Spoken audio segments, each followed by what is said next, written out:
Welcome to the Rebellious Noise Pro Wrestling channel. On this channel, we bring you some great content from inside and outside of the squared circle. We will go through and offer some in-depth analysis of the biggest events of the year, as well as bringing you exclusive interviews with some of the industry's biggest names. There will also be live show reviews, in-depth features, and podcasts. So make sure you give that subscribe button a slam so you don't miss any of the action.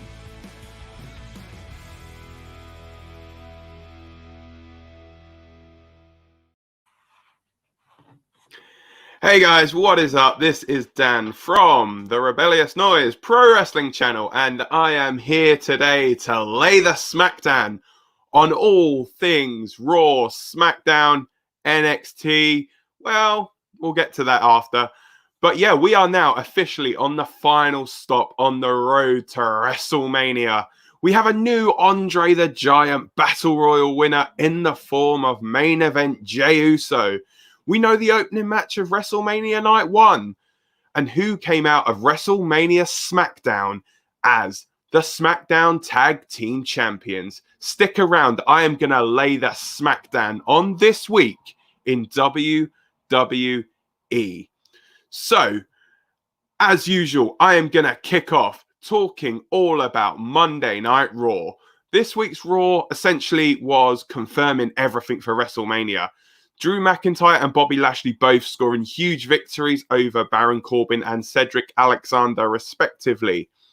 And this was obviously building to their big contest for the WWE title at WrestleMania, which we now know is going to open the entire show. You know, it was something that we kind of predicted a little bit on our prediction show that you can see if you go back on the Rebellious Noise Pro Wrestling channel. I sat down with Scott, Rob, and Lucas as ever to do our predictions. Everything is heating up there in the battle for the trophy. And yeah, we did predict that this match could well open the show, and indeed it will. So if what we are hearing is to be believed, there will be no pre-show match. And essentially the first thing that we may hear at WrestleMania is the blast of Drew McIntyre's entrance music. Also, on the subject of music, it's been confirmed that Ash Costello of New Year's Day is going to be playing Rhea Ripley to the ring. Obviously, Ash Costello was the lady who provided the vocals for Rhea Ripley's Brutality theme song. So she will obviously play Rhea to the ring for her Raw Women's Championship match against Asuka. And we also know that BB Rexha will perform America the Beautiful on night 1. And Ashlyn Kraft is going to perform it on night 2 of WrestleMania. So there wasn't really much, I'd say, in the way of like action to talk about on Raw. A lot of it was largely WrestleMania stuff. And, you know, we also got a bit of a confirmation from the Hall of Fame. Obviously, Raw was before the Hall of Fame. So the Hall of Fame was confirmed that Ozzy Osbourne will be in the Hall of Fame class of 2021. He subsequently took his place along with the rest of the class of 2020 and 2021 on Tuesday night. So on the subject, going back of the special entrance thing, we do have a comment in here, which was from, well, it's actually Lucas Jackson saying, usually it means they are losing if they get a special entrance. Well, I hope not, because I think we've all pretty much predicted Rhea Ripley's coming out of this victorious. So hopefully not, mate. But who knows? We'll see what happens. So we had also confirmation of the women's tag team turmoil match, which will take place on night 1. It seemed like it's going to feature Lana and Naomi, Natalya and Tamina, Dana, Brooke and Mandy Rose, and the Riot Squad. There's also an appearance from Billie Kay. And it seems like she's going to have a tag team partner. And on SmackDown, it seemed like it was confirmed that Carmella is going to be that tag team partner. There was actually a leaked graphic which did feature the two of them, but obviously that was not used by WWE. It was the graphic was used without them eventually. So, and then it was obviously widely speculated, but it's now confirmed as well that Bad Bunny versus The Miz in a singles match is not going to be a singles match. It's going to be now a tag team match with Bad Bunny teaming with Damian Priest to take on The Miz and John Morrison. So obviously that was speculated because initially it was scheduled to be a tag team match, but Priest and Morrison were both carrying apparently minor injuries, so they weren't too sure on the status of both of them. So yeah, that was essentially why they'd initially booked a singles match. So I'm just going to have a quick sip of tea and then I'm going to get to answering a couple more questions.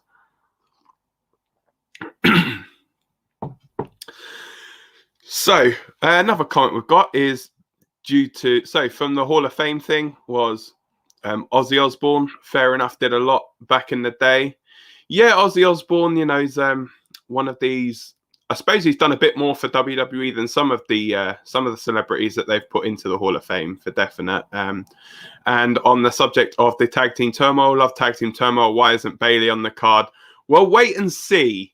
Apparently, there is some talk going around that there's going to be a Ding Dong Hello segment with Bayley, and there has been some, shall we say, teases from a certain Lass Kicker that she may well be appearing on night one. But yeah, I think that there's definitely a scope that they could have put Bayley in the match for the tag titles. They could have at least, to be fair, I think Bayley and Sasha deserve to actually have their match at WrestleMania, but obviously that wasn't to be. So yeah, so now we move on to the portion of the show that would generally be me talking about NXT. So as you can see, I've got the NXT graphic up, but I'm not going to be talking about NXT because NXT TakeOver Stand and Deliver. I've got it right. Yay. NXT TakeOver Stand and Deliver was such a big show in and of itself. It is going to get a separate it's going to get a separate show, basically. I'm going to lay the SmackDan on NXT TakeOver Stand and Deliver a little bit later on today. We don't know what time that's going to go out yet, but it will definitely be going out at some point. So I'm not going to get into that at the moment. But what I will do now is I will lay the SmackDan on Friday Night SmackDown. But not just any SmackDown. This was WrestleMania SmackDown.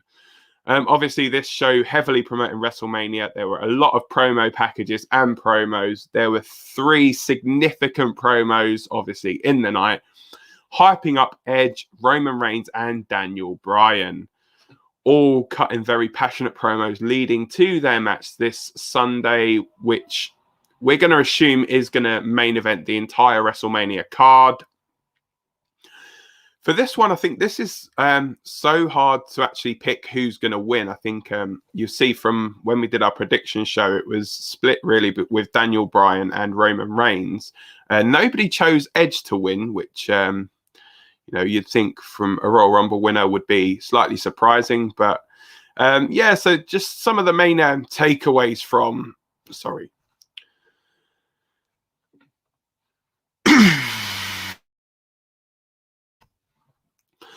So yeah, sorry, some of the main takeaways. Sorry about that, guys. So some of the main takeaways from these promos is Daniel Bryan saying that he's sick of hearing no and declared that yes, he will leave WrestleMania as the Universal Champion. Edge obviously going further into his heelish ways, becoming the rated R superstar once again. Healing it up, saying that Daniel Bryan has weaseled his way into the match, deserves much more respect, and is destined to be the next champion. Could we see Edge win the Universal title and then maybe come out next week on SmackDown with a certain big gold belt? That's a possibility. But then we also have Roman Reigns saying that he is going to crush both guys and use this as a launching pad for the next great year as the head of the table. To be fair, that's what I'm hoping to happen because, that's what I've predicted on our prediction show, and it could take me one step closer to winning that trophy.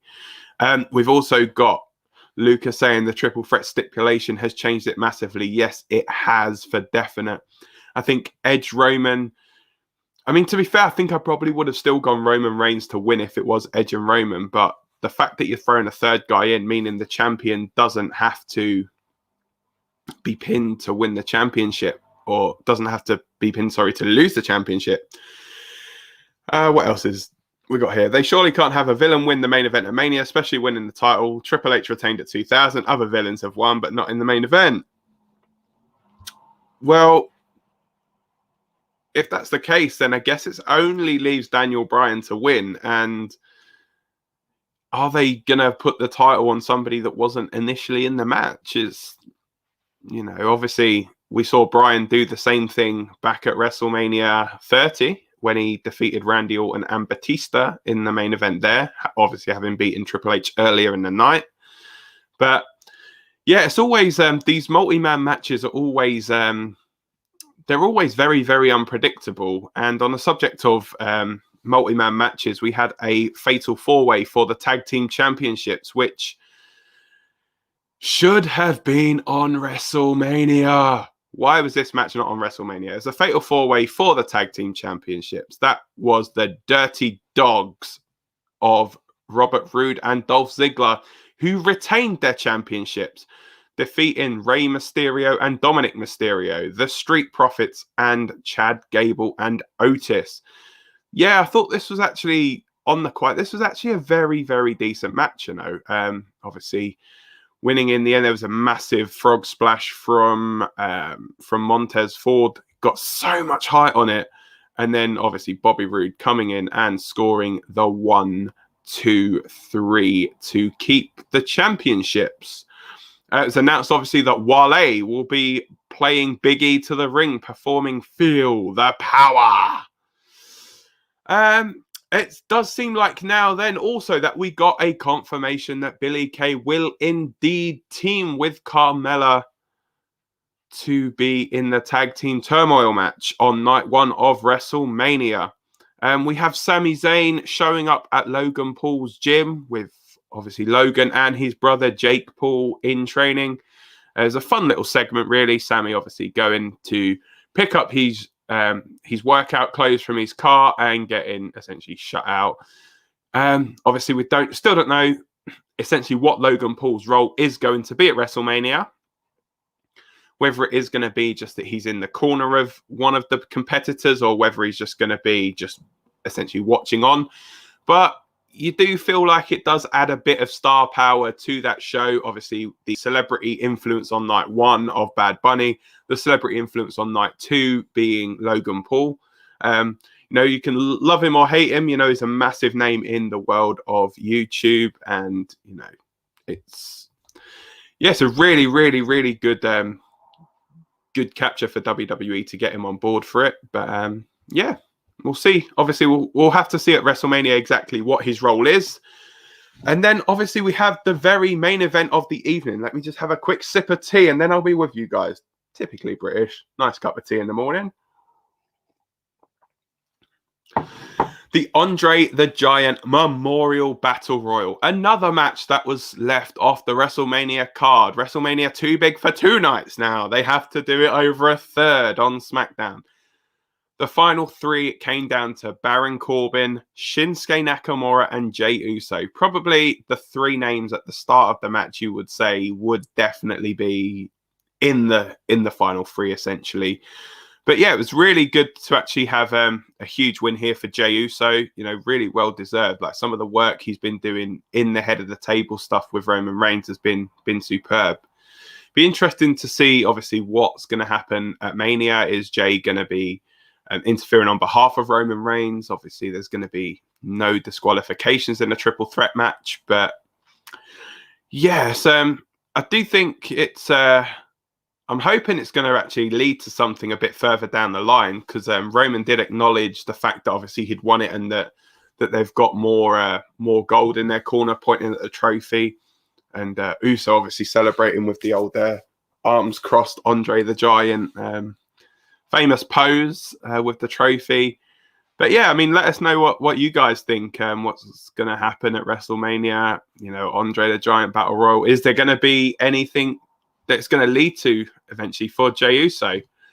As I said to you guys before, don't forget that we are going to be discussing. Well, I'm going to be discussing actually all things NXT a little bit later on today.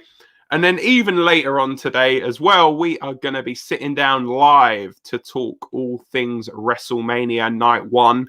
We're going to lock in our final predictions for the matches that weren't initially announced. And who knows, there may even be a surprise or two. So that, for now, I'm guessing, is pretty much everything for me for this edition of Lay the SmackDan. And it's actually the very final edition that we are going to talk about from WWE shows at Tropicana Field. So, you know, it's been a ride, Thunderdome at Tropicana Field. Thanks for giving us all of those lovely memories. Leave the memories alone. Yeah, I'm not going to bother singing the rest of it because, as you could probably tell from that little snippet, I am so out of tune. But anyway, that was it for this edition of Lay the SmackDown. Thank you so much for joining me. I will see you guys very soon. Thanks a lot. See you later.